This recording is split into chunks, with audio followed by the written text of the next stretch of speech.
Hello everyone. In unit number 13, amines compound.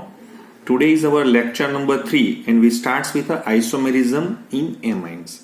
As we know that the isomerism in amines, the specific topic which is not covered in our NCERT textbook, but in our NCERT textbook there is a questions, NCERT unsolved in-text questions regarding to 13.2. They mainly ask about the questions regarding to the isomerism. So first we have to cover the concept of isomerism that we already studied in standard 11 in the portions of isomerism, various type of isomerisms in amines. But today quick recap or quick revisions regarding to the isomerism in amines, right?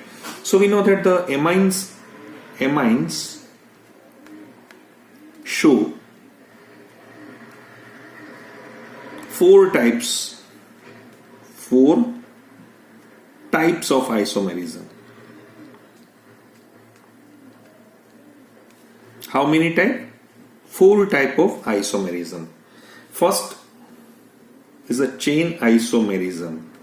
Chain isomerism.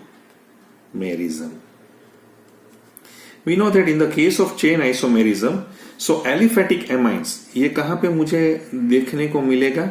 Aliphatic amines है मेरे पास. तो aliphatic amines containing right 4 or more carbon, right, atoms.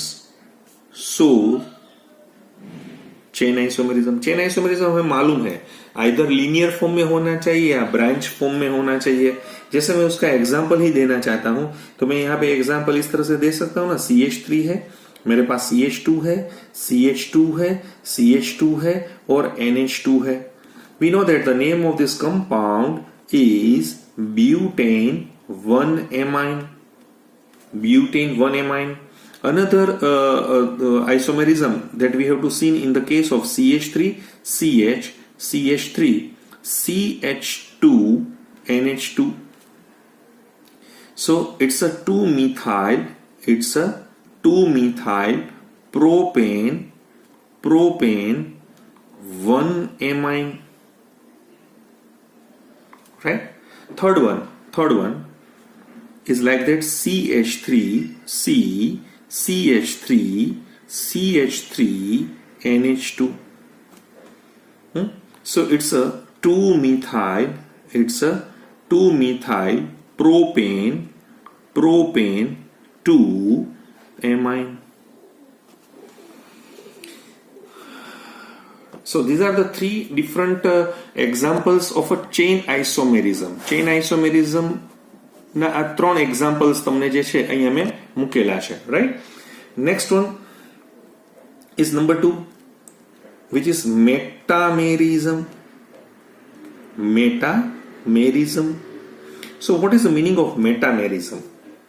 So here in this case aliphatic amines having the same molecular formula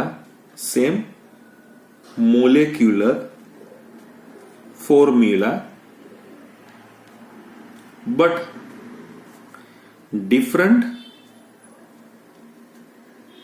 alkyl groups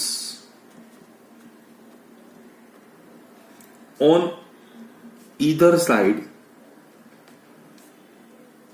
of nitrogen atom. So metamerism यहाँ पे क्या है कि nitrogen के जो आसपास के जो मींस अल्काइल ग्रुप होते हैं वो डिफरेंट होते हैं. मोलेकुलर फॉर्मूला तो सेम ही होती है क्योंकि तो आइसोमेरिज्म का मेन कॉन्सेप्ट है. देखिए मैं यहाँ पे आपको दिखाना चाहता हूं CH3, CH2, CH3, CH2, NH, CH2, CH3. Okay, we know that the name of this compound is diethylamine, right? दूसरा मैं यहाँ पे उसका जो यहाँ पे मैं दिखाना चाहता हूं तो आप देखिए CH3 है, यहाँ पे NH है, CH2 है, CH2 है और CH3 है. So it's a methyl, methyl and propyl amine. सो यहाँ पे मिथाइल है, यहाँ पे प्रोपाइल, यहाँ पे दो इथाइल थे अल्काइल में, यहाँ पे डिफरेंट है, एक मिथाइल. और मैं यहाँ पे एक और एग्जांपल और मैं ये भी दिखा सकता हूं ना, CH3 NH CH CH3 CH3. यहाँ पे क्या है, नॉर्मल प्रोपाइल है, यहाँ पे क्या है, ब्रांच यानी आइसोप्रोपाइल है. तो इसका जो IUPAC नेम नहीं, कॉमन नेम है वो मैं आइसोप्रोपाइल मिथाइल एमाइन इस तरह से मैं लिख सकता हूं. तो ये मेटामेरिज्म की बात यहाँ पे मैंने आपको समझाई हुई है. आपको समझ में आ रहा है मेटामेरिज्म में मैं क्या क्या समझा रहा हूं. सो किस तरह से मेटामेरिज्म का पॉइंट है, ये सभी हमने 11th स्टैंडर्ड में हमारे जनरल ऑर्गेनिक केमिस्ट्री के पोर्शंस में हमने सब कुछ लिया हुआ था. फिर से यहाँ पे देखिए, एक और मैं यहाँ पे लेना चाहता हूं, वो है position isomerism. The name itself suggest that the position of amine group at a different isomers, so it's called as position isomerism. So यहाँ पे क्या होगा, मैं आपको देखिए यहाँ पे एलिफेटिक भी हो सकता है या मैं एरोमेटिक में भी ये दिखाऊंगा आपको. ठीक है, इन एलिफेटिक और aromatic, right, containing 3 or more carbon atoms. So position isomerism. यहाँ पे क्या हो गया, एलिफेटिक या एरोमेटिक में 3 या 3 से ज्यादा, एरोमेटिक में के लिए 3 का कोई यहाँ पे डिस्कस करने की जरूरत नहीं है. जैसे मैं आपको दिखाना चाहता हूं, मेरे पास है CH3 CH2 NH2 है. हमें मालूम है उसके जो what is the name of this compound is propane 1 amine है, प्रोपेन 1 एमाइन. और जो उसका जो मैं आइसोमर्स यहाँ पे दिखाना चाहता हूं, तो वो कुछ इस तरह से मुझे मिलेगा, CH3 CH NH2 CH3. तो ये क्या है, तो ये प्रोपेन 2 एमाइन है. तो दोनों में फर्क क्या है कि in the case of propane 1 amine and propane 2 amine only the position of NH2 is change, so they are the position isomer of each other. Aromatic के लिए मैं यहाँ पे आपको मालूम होगा, मैंने लास्ट लेक्चर के जो लास्ट सेशन था मेरा, जो IUPAC नोमेनक्लेचर या कॉमन नोमेनक्लेचर का, कॉमन नेम का, तो हमने देखा था कि where CH3 and NH2 if these two groups are attached with a phenyl ring, so it's called as an toluidine, but its a position is called as an orthotoluidine. Same way मैं यहाँ पे कुछ इस तरह से भी लिख सकता हूं ना. देखिए आप, यहाँ पे क्या है, CH3 तो है, यहाँ पे मैंने NH2 डाला हुआ है, और नेक्स्ट में मैं यहाँ पे भी ले सकता हूं, जैसे मैंने CH3 और NH2 है, तो this is called as N metatoluidine and this is called as N paratoluidine. So orthotoluidine, metatoluidine, paratoluidine. So all these aromatic amines shows this type of position isomerism. जो फोर्थ वन है, तो fourth one हमारे पास है वो है functional isomerism. यहाँ पे क्या होगा फंक्शनल आइसोमेरिज्म में, in this type of isomerism the functional groups are different, right. जैसे मैं आपको यहाँ पे इस तरह से भी दिखा सकता हूं, मेरे पास प्राइमरी है, सेकेंडरी है, टर्शरी एमाइंस जो होते हैं having the same formula, right. तो they are the functional group isomerism itself. जैसे मैं यहाँ पे आपको दिखाना चाहता हूं, मेरे पास है CH3 CH2 CH2 NH2, right. हमें मालूम है उसका जो कॉमन नेम क्या है, नॉर्मल प्रोपाइल एमाइन है, ये प्राइमरी है. लेकिन यही जो मैं ग्रुप इस तरह से भी दिखा सकता हूं, CH3 CH2 NH CH3, these two isomers having a same molecular formula, right. So the name of this compound is ethyl methyl amine. और ये कहां पे चला गया है, ये सेकेंडरी में चला गया है. तीसरा मैं यहाँ पे आपको दिखाना चाहता हूं, जैसे मेरे पास CH3 थ्राइस एन को मैं इस तरह से भी दिखा सकता हूं, उसको हम मालूम है उसको हम क्या बोलेंगे, ट्राई मिथाइल एमाइन यानी टर्शरी. तो उसमें फंक्शनल ग्रुप NH2 है, इसमें फंक्शनल ग्रुप NH है और इसमें फंक्शनल ग्रुप N है, तीनों में फंक्शनल ग्रुप अलग अलग है, तो हम उसको क्या बोलेंगे, फंक्शनल ग्रुप आइसोमेरिज्म बोल सकेंगे। ये टॉपिक हमारे सिलेबस में नहीं है, मैंने आपको पहले भी बोला था, लेकिन क्यों मैं पढ़ा रहा हूं, क्योंकि अभी मैं आपको बात करूंगा NCERT के जो क्वेश्चंस यहाँ पे डाले हुए हैं। सो मैं यहाँ पे अभी जो आपके पास यहाँ पे पहला क्वेश्चंस यहाँ पे मैं ले रहा हूं, NCERT in text unsolved questions and their solutions, right. तो ये जो मेरे पास NCERT का जो इंटेक्स क्वेश्चंस है, सबसे पहले मेरे पास यहाँ पे दिया हुआ है 13.1 का जो क्वेश्चंस यहाँ पे मैंने आपको दिखाई देगा, तो वो कुछ इस तरह से यहाँ पे दिया हुआ है। अब मैं डायरेक्ट आपको इंटेक्स क्वेश्चंस की ही बात यहाँ पे दिखाना चाहता हूँ। देखिए क्या किया हुआ है 13.1 में। तो 13.1 में यहाँ पे कुछ इस तरह से यहाँ पे बात की गई है कि आपको ये देखना है कि classify the following amines as a primary, secondary and tertiary. तो कुछ इस तरह से यहाँ पे दिखाया हुआ है कि आपको प्राइमरी, सेकेंडरी और टर्शरी में उसको यहाँ पे दिखाना पड़ेगा। तो एकदम सिंपल है, हमें तो मालूम है इसका शॉर्टकट क्या है। अगर आपको NH2 दिखाई दे तो वो प्राइमरी होता है, NH दिखाई दे तो सेकेंडरी होता है, NH2 दिखाई दे प्राइमरी है, सिर्फ N दिखाई दे तो वो टर्शरी है। सो ये क्लियर हो गया, ये प्राइमरी में है, ये भी प्राइमरी में है, ये टर्शरी में है और ये सेकेंडरी में है। क्लियर, समझ में आ गया। फिर 13.2 में क्या लिखा हुआ है कि right the structures of different isomeric. देखो ये आइसोमेरिक का पॉइंट आ गया, इसलिए मैंने आज थोड़ी थियरी यहां से शुरू की थी। Isomeric amines corresponding to the molecular formula C4H11N, यानी C4H11N के जितने भी मेरे पास आइसोमर्स बन सकते हैं तो वो मुझे दिखाने पड़ेंगे। इस तरह से भी क्वेश्चन MCQ में भी डाला जा सकता है कि हाउ मेनी आइसोमर्स और how many isomers is possible of the molecular formula C4H11N। सभी के मुझे IUPAC नेम यानी उसकी भी प्रैक्टिस हो जाएगी। और तीसरा जो बढ़िया वाला है वो है कि what type of isomerisms is exhibited by a different pairs of amines, यानी इसके बीच में मैंने अभी 4 प्रकार के आपको यहाँ पे 4 टाइप्स ऑफ डिफरेंट आइसोमेरिज्म्स मैंने बढ़ाया हुआ है। तो आपको एक आइसोमर्स दूसरे आइसोमर्स के साथ किस आइसोमेरिज्म से जुड़े हुए हैं तो उसका भी डिस्कशन करना पड़ेगा।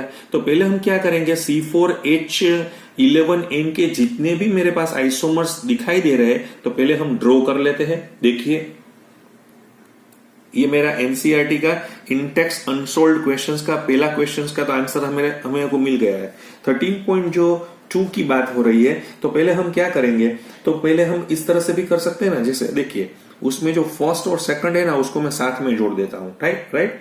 पहले मैं क्या करता हूं कि मेरे पास है प्राइमरी एमाइन्स के स्ट्रक्चर पहले हम दिखा देते हैं। तो प्राइमरी जैसे मैं यहाँ पे ABCD इस तरह से ही लिखूंगा ताकि हमें पता चल जाए। देखिए मेरे पास है CH3, CH2, CH2, CH2, NH2 है। हमें मालूम है उसको हम क्या बोलेंगे, ब्यूटेन एमाइन हम बोलेंगे। और उसका जो B स्ट्रक्चर है तो मैं कुछ इस तरह से लिख सकता हूं, CH3, CH2, CH, यहाँ पे NH2 है और यहाँ पे CH3 है। तो ये क्या है, तो क्या ये है ब्यूटेन 2 एमाइन का स्ट्रक्चर है, ब्यूटेन 2 एमाइन। इस तरह से हम C स्ट्रक्चर भी लिख सकते हैं ना। तो C स्ट्रक्चर कुछ इस तरह से हम लिखेंगे, CH3, यहाँ पे CH3 है, यहाँ पे CH2 है और यहाँ पे NH2 है। और जो D स्ट्रक्चर है, मैं पहले इसका IUPAC नेम हम यहाँ पे लिख लेते हैं। इसका नाम है 2-methyl propane amine, propane amine.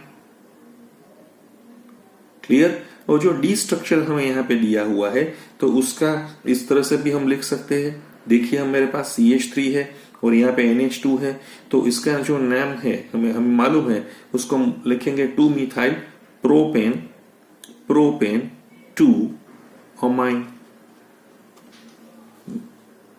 अभी तो 4 ही हुए हैं, प्राइमरी एमाइन के 4 स्ट्रक्चर है। अभी मैं सेकेंडरी एमाइन के स्ट्रक्चर्स यहाँ पे आपको दिखाना चाहता हूं। देखिए सेकेंडरी एमाइन्स में मुझे ये स्ट्रक्चर्स इस तरह से भी मैं इसका ड्रॉ कर सकता हूं। मेरे पास है CH3, CH2, CH2, NHCH3 है। हमें मालूम है इसका नाम, हम इसका कॉमन नेम या कुछ इस तरह से भी लिख सकते हैं, एन मिथाइल है, प्रोपेन एमाइन, यानी इसका IUP एमाइन, ये सेकेंडरी का है। मैं यहाँ पे FP इस तरह से दिखा सकता हूं। देखिए मेरे पास है CH3 है, CH है, फिर से यहाँ पे CH3 है, यहाँ पे मैंने NH और CH3 लगाया हुआ है। The IUPAC name of this compound is N-methyl propane 2-amine। समझ में आ रहा है? इस तरह से मैं G स्ट्रक्चर भी दिखा सकता हूं आपको। CH3 है, CH2 है, NH है, CH2 है, CH3 है, यानी N-ethyl, the name of this compound is N-ethyl ethanamine। ये इथाइल है और इथेनामाइन में, तो ये थोड़े सेकेंडरी के स्ट्रक्चर्स मैंने यहाँ पे लगाए हुए हैं। इस तरह से मैं टर्शरी के भी मैं दिखा देता हूं आपको। Tertiary amines, right. तो टर्शरी एमाइंस में हम, जैसे मैं यहाँ पे एक स्ट्रक्चर्स दिखाना चाहता हूं, H है, CH3 है, N है, यहाँ पे CH2 CH3 में डाल देता हूं और यहाँ पे मिथाइल है। तो हमें मालूम है उसका जो है होगा, तो उसका IUPAC नाम वो इस तरह से हम लिखेंगे ना, NN डाइमिथाइल है। देखिए क्योंकि जो लंबा वाला है वो तो लॉन्गेस्ट चेन में चला जाएगा, तो विच इज इथेनेमाइन। इथेनेमाइन समझ में आ गया। तो ये टर्शरी का मैंने यहाँ पे दिया हुआ था, ये मैंने सेकेंडरी का मैंने यहाँ पे दिया हुआ है, और प्राइमरी का टोटल कितने हुए, ABCDEFGH 8 स्ट्रक्चर हुए। यानी अगर आपको MCQs में या गुडसेट में पूछा जाता है तो आपको 8 आंसर देना पड़ेगा। और 8 के मैंने IUPAC नाम भी मैंने यहाँ पे दिखा दिए है, राइट। तो दो तो मेरा कंप्लीट हो गया। फिर से मैं यहाँ पे आपको दिखाना चाहता हूं। अब देखिए मैं थोड़ा, मेरे पास इतनी जगह है, देखिए ये सभी एक साथ मैंने यहाँ ABCDEF सेकेंडरी,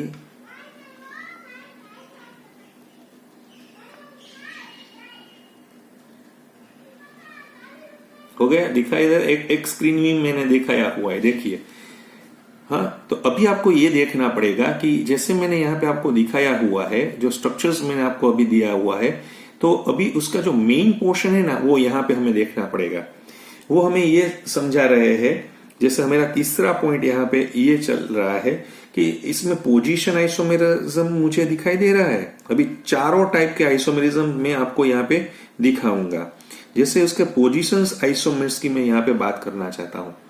तो पोजीशंस कहां पे दिखाई दे रही है? पोजीशन यानी हमें मालूम है कि A एंड B, देखिए मैं आपको दिखाता हूं, A और B में देखिए, इसमें 1 नंबर पे है, इसमें 2 नंबर पे है, यानी ये पेयर भी पोजीशन आइसोमेर में चली गई है। फिर आप देखिए E एंड F है ना, E एंड F, देखिए E एंड F भी मैं दिखाना चाहता हूं। तो यहाँ पे भी पोजीशन है वो चेंज हो गई है, समझ में आ रहा है आपको। तो A और B और E और F है वो पोजीशन आइसोफॉर्म में चले गए हैं। दूसरा मैं यहाँ पे आपको दिखाना चाहता हूं चेन आइसोमेरिज्म। चेन आइसोमर्स में, चेन का मतलब हमें मालूम था लीनियर और ब्रांच की तरह से रहना चाहिए। तो अब देखिए यहाँ पे है A और यहाँ पे है C, समझ में आ रहा है, इसमें लीनियर है, इसमें ब्रांच में चला गया है। तो A एंड C है वो चेन में लगा रहा है। इस तरह से A और D भी मैं दिखा सकता हूं ना, A एंड D भी हो रहा है, क्योंकि A में लीनियर है, यहाँ पे थोड़ी डेंस ब्रांच यहाँ पे मैंने दिखाई हुई है। दूसरा क्या होगा, तो क्या B and C, B and C भी लग रहा है, देखिए यहाँ पे B और C में भी दिख रहा है आपको। यहाँ पे एक और यहाँ पे भी मुझे दिख रहा है, B एंड D भी मुझे यहाँ पे दिख रहा है, B एंड D। तो अब देखिए ये जो B और D है तो उसमें भी ये आपको चेंज दिखाई देगा, समझ में आ रहा है। फिर मैं मेटामर्स की बात करूंगा। तो मेटामर्स में क्या था, मेटामर्स का कॉन्सेप्ट क्या था मेरा, तो कि aliphatic amines having the same molecular formula but different alkyl groups on either side of nitrogen atom. तो हमें किस तरह से हम दिखाएंगे, तो देखिए E और G, देखिए यहाँ पे एक मिथाइल प्रोपाइल है, यहाँ पे 2 है, तो यानी E और G आप यहाँ पे देख रहे हैं, E एंड G, तो वो मेटामर्स के एग्जाम्पल है। देखिए इस तरह से आप देखिए एफ और जी में भी कुछ इस तरह से ही आपको दिखाई देगा, एफ एंड जी में भी आपको मेटामर्स दिखाई देगा। समझ में आ रहा है? इस तरह से मैं आपको दिखाना चाहता हूं फंक्शनल आइसोमेरिज्म की मैं बात कर रहा हूं, यानी मैं फंक्शनल आइसोमर्स आपको दिखाना चाहता हूं। फंक्शनल का मतलब क्या होगा? देखिए मैं आपको इस तरह से भी दिखा सकता हूं ना कि ऑल प्राइमरी एमाइंस, देखिए मैं क्या समझा रहा हूं, ऑल प्राइमरी एमाइंस मेरे होते हैं, दे आर फंक्शनल आइसोमर्स होते हैं ना। किसके होते हैं? Isomers of secondary and tertiary amines के होते हैं। यानी जितने भी मेरे पास प्राइमरी है तो प्राइमरी सेकेंडरी का, या प्राइमरी टर्शरी का, या सेकेंडरी टर्शरी का, या वाइसे वर्सा भी इस तरह से हम बोल सकते हैं ना। जैसे टर्शरी है वो प्राइमरी का, तो वो इस तरह से फंक्शनल ग्रुप आइसोमेरिज्म्स का कॉन्सेप्ट यहाँ पे दे सकते हैं। तो आप समझ में आ रहा है आपको मैं क्या समझा रहा हूं आपको? क्लियर? तो ये जो आइसोमेरिज्म्स का जो पूरा कॉन्सेप्ट इसलिए मैंने यहाँ पे दिखाया हुआ है, और मैंने यहाँ पे इस तरह से लिख भी दिया हुआ है कि देखिए पोजीशन आइसोमेरिज्म की बात हो रही थी, इसकी मैंने पेयर बनाई, ये चेन आइसोमेरिज्म की भी बनाई, ये मैंने मेटामर्स की भी बनाई, और ये फोर्थ वन फंक्शनल ग्रुप्स में भी मैंने यहाँ पे जो हमने बात की थी वो यहाँ पे लिख दी है। ये क्वेश्चंस के लिए मुझे थोड़ा आपको ये आइसोमेरिज्म्स का टॉपिक मुझे आपको पढ़ाना पड़ेगा, पढ़ाया है, राइट? अभी हम नेक्स्ट जो हमारा टॉपिक है, हमारा जो करंट टॉपिक है, उसमें हम चले जा रहे हैं। तो उसमें हमें क्या यहाँ पे दिया हुआ है, तो अब हमारा नेक्स्ट पॉइंट है वो है 13.4। जो 13.4 नंबर का हमारा टॉपिक है वो है preparation of amines. Preparation of amines, यानी हमें एमाइंस की प्रिपरेशंस करनी है। तो हम एमाइंस की प्रिपरेशंस किस तरह से यहाँ पे दिखा सकते हैं? हमें एमाइंस की प्रिपरेशंस में देखिए यहाँ कई अलग अलग प्रोसेस से हम उसकी प्रिपरेशंस को हम समझना चाहेंगे। समझ रहे? तो अभी मुझे प्रिपरेशंस करना है, तो वो प्रिपरेशंस के लिए मुझे किसकी जरूरत पड़ेगी? तो देखिए उसमें जो हमारा फर्स्ट पॉइंट यहाँ पे जो दिखाया हुआ है वो है नंबर 1 प्रोसेस मेरे पास है, वो है reduction of nitro compound. Reduction of nitro compounds, यानी नाइट्रो कंपाउंड्स है ना, उसमें से हम एमाइंस दिखा सकते हैं। देखिए इसमें भी हम कुछ इस तरह से दिखा सकते हैं कि भाई नाइट्रो कंपाउंड्स में देखिए आज मैं आपको एक ही प्रोसेस दिखाऊंगा, क्योंकि ये बहुत बढ़िया कॉन्सेप्ट है, आपको समझना भी पड़ेगा ये नाइट्रो कंपाउंड्स किस तरह से वर्क कर रहे हैं। समझिए मैं आपको यहाँ पे नाइट्रो कंपाउंड्स में इस तरह से भी दिखा सकता हूं। देखिए आप बोथ, कौन सा, एलिफेटिक भी हो सकता है एंड एरोमेटिक भी हो सकता है। Both aliphatic and aromatic. Primary amines can be easily prepared by the reduction of the corresponding nitro compounds। या इसकी जो यूनिकनेस क्या है कि एलिफेटिक या एरोमेटिक कुछ भी हो, नाइट्रो कंपाउंड्स होने चाहिए, तो उसका हम रिडक्शंस करके उसको डायरेक्टली हम कहां पे ले जाएंगे, उसको एमाइंस में ले जाएंगे, राइट? ये इसका बढ़िया पॉइंट है। देखिए इसमें भी मैं फर्स्ट अपनी तरफ से मैं थोड़ा अपना भी जो टेस्ट है वो मैं यहाँ पे आपको दिखाऊंगा। इसको हम कैटालिटिक रिडक्शन बोलेंगे। कैटालिटिक रिडक्शंस का मतलब है कि हमें ये प्रोसेस है वो कैटालिक के साथ करनी पड़ेगी। जैसे आपको मालूम है कि मैं रेनी निकल ले सकता हूं यहाँ पे, या मैं फाइनली डिवाइडेड प्लेटिनम ले सकता हूं, पैलेडियम भी ले सकता हूं, पैलेडियम कार्बन को भी ले सकता हूं एट रूम टेम्परेचर। और उसका हाइड्रोजन के साथ मुझे प्रोसेस करना पड़ेगा। उसका हाइड्रोजन के साथ में जैसे प्रोसेस रूम टेम्परेचर पे कराऊंगा, देखिए मैं यहाँ पे एक और कॉमन इक्वेशंस यहाँ पे आपको देना चाहता हूं। मेरे पास RnO2 है, या हम इसको इस तरह से भी दिखा सकते हैं ना, मेरे पास ArNO2 भी है, उसका हाइड्रोजिनेशन करेंगे। किस तरह से करेंगे मैंने अभी आपको दिखाया हुआ है। आइधर मैं एक बार लिखूंगा रेनी निकल है, या मेरे पास प्लेटिनम है, या पैलेडियम है, रूम टेम्परेचर पे यह बात हो रही है। कभी इसमें इथेनॉल की प्रेजेंस हो तो अच्छा है। तो यहाँ पे RnH2 यानी वो एमाइन या और ArNH2 भी हो सकता है ना, एरोमेटिक में भी चला जा सकता है, और पानी यहाँ से निकल जाएगा। So it's required 3 mole of hydrogen balance करने के लिए। सो 2 mole of water is liberated. Clear. अभी मैं आपको और भी यहाँ पे एक एग्जांपल्स भी दिखाना चाहता हूँ। देखिए ये एग्जांपल हम सोचेंगे, मेरे पास है CH3 CH2 NO2 है, तो उसका मैं हाइड्रोजिनेशन करा रहा हूं इस तरह से, हाँ, एज अबाउ। तो मुझे क्या मिलेगा, CH3 CH2 NH2 मिलेगा और वाटर निकल जाएगा। इस तरह से जैसे मेरे पास नाइट्रोबेंजीन है, मैं यहाँ पे नाइट्रोबेंजीन का भी स्ट्रक्चर्स आपको दिखा सकता हूँ। यहाँ पे NO2 है, तो उसका भी इस तरह से हम रिडक्शंस कराएंगे तो मुझे क्या मिलेगा, एनिलीन यानी बेंजीन एमाइन बहुत अच्छी तरह से यहाँ पे मिल रहा है। समझ में आ रहा है आपको। This is the best method to, क्योंकि अभी क्या होगा, जैसे कई बार कहीं बोल के सर हम क्लोरोबेंजीन ले ले तो उसमें से तो एनिलीन मिल सकता। क्लोरोबेंजीन में क्लोरीन को निकालना बहुत डिफिकल्ट है, लेकिन यहाँ तो क्या है, नाइट्रोजन तो जुड़ा हुआ है, ऑक्सीजन का ही सिर्फ प्रोसेस करना है। तो हम यहाँ से कुछ इस तरह से आपको रिडक्शन प्रोसेस है वो यहाँ पे हम समझा सकते हैं। एक दूसरा पॉइंट भी यहाँ पे हमें समझना पड़ेगा, ये दूसरा पॉइंट भी मैं यहाँ पे आपको दिखाना चाहता हूं। जैसे विथ एक्टिव मेटल्स की बात मैं कर रहा हूं, विथ एक्टिव मेटल्स जैसे सच एज Fe होती है, या टीन होती है, या जिंक होती है, एक्सेट्रा को मैं किसके साथ, कॉन्संट्रेटेड हाइड्रोक्लोरिक एसिड के साथ जोड़ूंगा। दोनों में कॉन्सेप्ट एक ही है, लेकिन क्या बेसिक डिफरेंस है। यहाँ पे मैंने ना हाइड्रोजन है ना वो रेडी रेकन लिया हुआ है, अभी ये है ना वो हाइड्रोजन बनाएगा, खुद हाइड्रोजन बनाएगा। समझ में आ रहा है। जैसे मैं आपको यहाँ पे दिखा रहा हूं, मेरे पास है CH3 CH2 NO2। देखिए आप, उसका मैंने किसके साथ रिएक्शंस करवाया हुआ है, SN और हाइड्रोक्लोरिक एसिड के साथ मैंने रिएक्शंस करवाया हुआ है।